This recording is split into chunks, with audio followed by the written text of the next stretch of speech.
Sometimes when we're working on resistor networks, things aren't so simple. You'll hit a circuit where you can't just spot some resistors in series or parallel and call it a day. Take a look at this one. At first glance, it feels like a trap. None of the resistors are in obvious series or parallel combinations. So now what? How do we even begin to find the equivalent resistance between points A and B? Well, when a circuit refuses to play by the usual rules, it's time to bring out a special trick, the delta to Y transformation. Let's zoom in on these three resistors, R4, R5, and R6. They're connected end-to-end in a loop, forming a triangle. This setup is what we call a delta arrangement. I've labeled the connection points as A, B, and C. Now here's what we're going to do. We're going to replace R4, R5, and R6 with a new set of three resistors, connected in a different way, still between points A, B, and C, but this time in a Y shape. This is called a Y arrangement, and here's the important part. This change won't affect the electrical behavior of the circuit at all. Thanks to the delta to Y transformation, we can swap out the triangle for this Y setup. And from the outside, the circuit works the same. And look what happens. With the new arrangement, we suddenly get a clean series connection, something we can actually solve. Just to make it clearer, I'll redraw the circuit. It's the same thing. We've just tidied up the layout to make it easier to follow. We can simplify the circuit step by step, solving series, then parallel, and boom! We've got the equivalent resistance of that original, complicated-looking network. Thanks to the delta to Y transformation, something that seemed impossible at first turned into a straightforward, solvable puzzle. Now that you've got a sense of what the delta Y transformation is, let's talk about the how.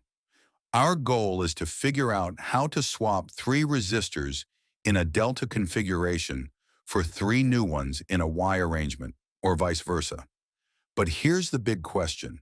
How do we actually do that? How can we switch between these two setups whenever we need? Let's find out.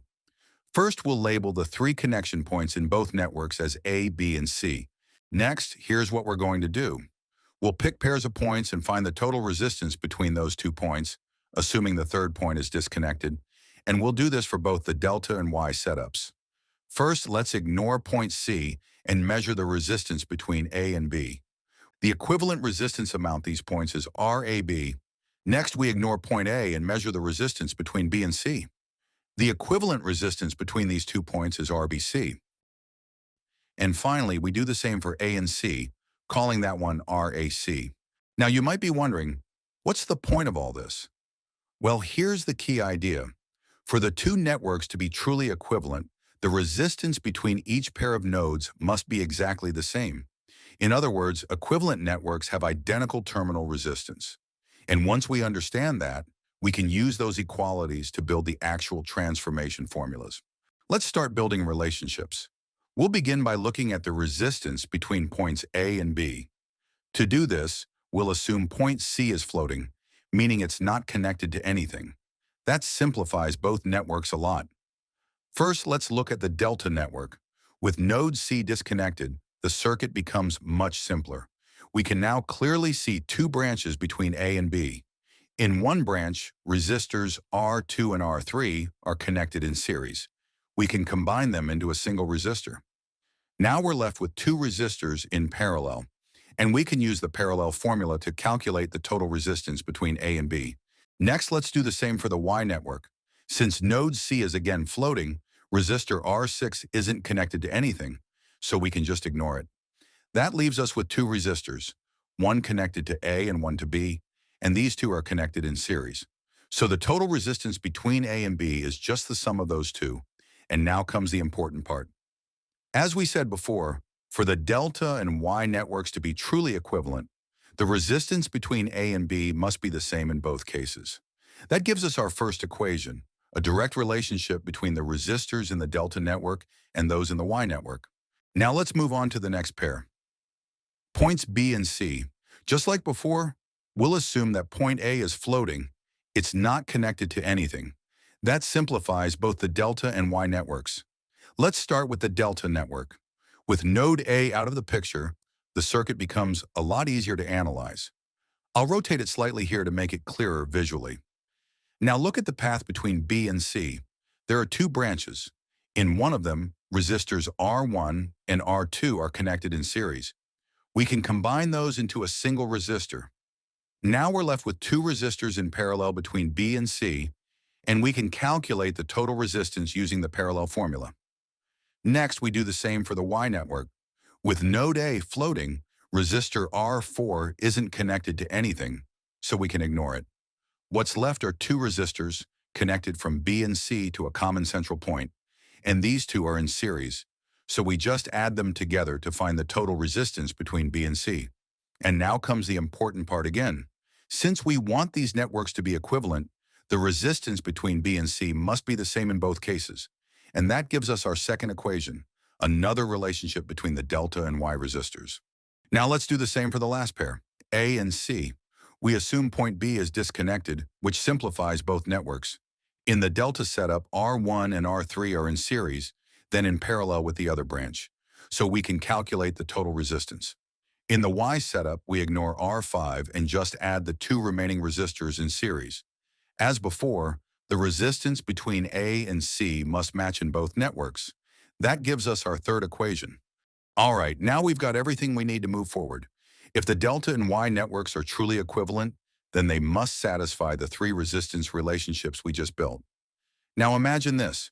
We already know the values of R1, R2, and R3, the resistors in the delta network. Our goal is to figure out the corresponding resistors in the Y network, R4, R5, and R6. We've got three unknowns and three equations. Sounds solvable, right? So let's do some quick math and extract the values for R4, R5, and R6 step by step. First, let's subtract the second equation from the first. That gives us a new equation. Let's call it our fourth equation, which relates R4 and R6. Now, if we take this fourth equation and add it to the third equation, something cool happens. R6 cancels out, and we're left with an equation that only involves R4. Now we can solve for R4 using the known values of R1, R2, and R3. In the same way, we can do a bit more algebra and isolate R5 and R6. It's just a matter of rearranging and solving the system. And that's it. Now we can replace any delta network with an equivalent Y network. All we need to do is run the numbers and calculate the new resistor values. Sure, it might seem like a lot to memorize, so many variables floating around, but there's actually a simple trick to remember it all. Let's say you want to find the Y resistor connected to a certain node. Here's what you do. Multiply the two delta resistors that are connected to that same node, then divide by the sum of all three delta resistors. That's it. Just repeat that for each of the three nodes, and you'll have your full Y network in no time. Simple, clean, and super handy. Let's go through a quick example, and once you see it in action, everything will click. We're going to convert this delta network into an equivalent Y network. The resistors in the delta configuration are 10 ohms, 25 ohms, and 15 ohms. We'll call the corresponding Y resistors R1, R2, and R3. Now it's time to do the math. Let's start with R1, which connects to the 10 ohm and 25 ohm resistors. We just multiply those two, then divide by the sum of all three delta resistors. That gives us 5 ohms. Not so hard, right? Now let's find R2. It's between the 25 ohm and 15 ohm resistors. That gives us 7.5 ohms. And finally R3, which is between the 10 ohm and 15 ohm resistors. That one comes out to 3 ohms. Done. So we've replaced our delta network with a Y network using resistors of 5 ohms, 7.5 ohms, and 3 ohms. See? Delta to Y conversion isn't nearly as hard as it seems. Once you know the trick, it's just a bit of multiplication and division. Now let's talk about the Y to delta conversion. This one's super useful when we want to replace a Y network with an equivalent delta network. Earlier, we saw that if both networks are electrically equivalent, then the resistors in the Y network, R4, R5, and R6, can be used to calculate the delta resistors, R1, R2, and R3. Let's call those resulting formulas our 10th, 11th, and 12th equations. So now, in converting from Y to delta, our goal is simple. Find R1, R2, and R3 using the known values of R4, R5, and R6. Here's a shortcut to make things easier. First, multiply each pair of Y resistors and add them all together. This gives us a new expression. Let's call that our ninth equation. Now comes the fun part. To find R3 in the delta network, take that sum, equation 9, and divide it by the Y resistor that's directly opposite to R3. Even though the equations might look messy at first glance, most of the terms cancel out nicely, and you're left with clean, solvable expressions. Just like that, we get R3 from R4, R5, and R6. Same idea for the others. To get R2, divide the sum by R5, and to get R1, divide the sum by R6. Just like that, we can find the resistor values needed for the delta network to replace any Y network. It's quick, it's reliable, and once you know the pattern, it's easy to apply anytime. And just like before, here's a simple trick to help you remember the process. If you want to find a delta resistor between two nodes, just multiply each pair of Y resistors. You'll get 3 products. Add them all together, then divide by the Y resistor directly opposite the delta resistor you're solving for. That's it. Repeat the process for each side, and you've got your delta network, no problem. Let's go through a quick example. And once you see it in action, everything will click. We're going to convert this Y network into an equivalent delta network. The resistors in the Y configuration are 5 ohms, 7.5 ohms, and 3 ohms. We'll call the corresponding delta resistors R1, R2, and R3. Now it's time to do the math. Starting with R1, we multiply each pair of Y resistors, add the results, and then divide by the resistor directly opposite R1, which is 3 ohms. That gives us 25 ohms. Not bad, right? Next, for R2, we do the same. Multiply the pairs, add them up, and divide by the resistor opposite R2, which is 7.5 ohms. That gives us 10 ohms. And finally, R3.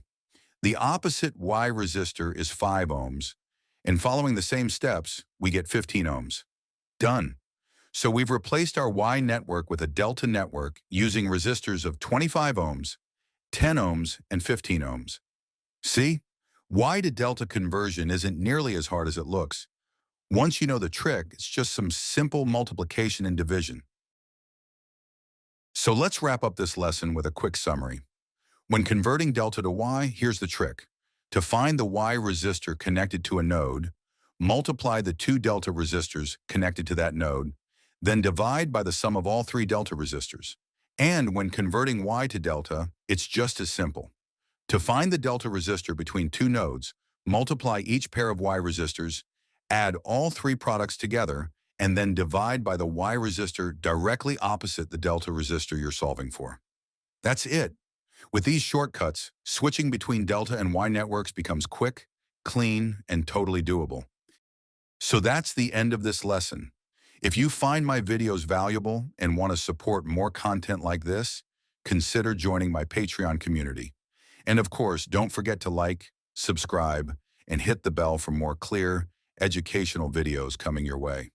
Thanks for watching, and I'll see you in the next one.